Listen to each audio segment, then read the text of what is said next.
mtoto wa Afrika, penda sana kusoma shule. Ile michezo ya kitandani ni vyema kuachana nayo, usichanganye mapenzi na shule. Chipsi kuku sio za kwako, picha za ex sio za kwako. Mtoto wa Afrika, soma shule, achana na mambo yasiyo na msingi. Unataka kusoma shule huku unaendekeza mapenzi, shule itakushinda. Mtoto wa Afrika, penda sana elimu, ndio msingi wako.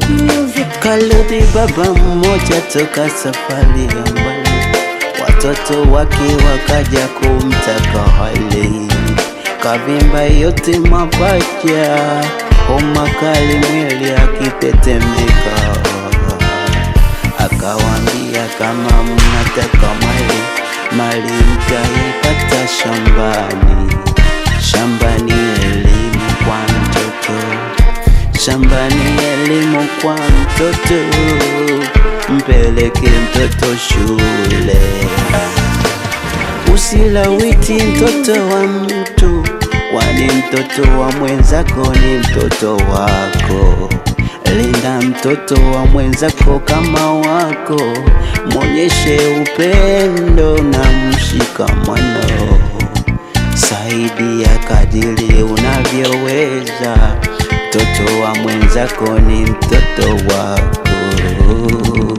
Mtoto wa Afrika, mtoto wa Afrika, soma shule. Na enyi wazazi, acheni mila za kuwaweka ndani watoto wa kike na ukeketaji zidi yao.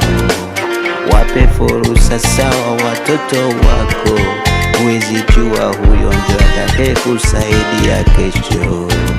Mtoto ni ulisi wako mzazi, mtoto ni tegemeo lako wewe mzazi.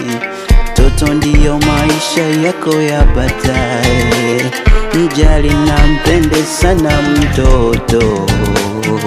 Usifanyishe watoto ajira, mpe elimu mtoto, umkomboe mtoto. Nawe mtoto waheshimu wazazi, japo wana maisha magumu. Wewe usidharau mzazi kwa kuwa kukosa mali au makazi, mavazi. Mtoto wa Afrika, mtoto wa Afrika, mkombozi wako ni elimu. Penda sana kusoma shule, michezo ya kitandani ni vyema kuachana nayo. Subiri wakati wako, utavikuta vipo kwa ajili yako. Ni vyema kusubiri mpaka wakati utakapo.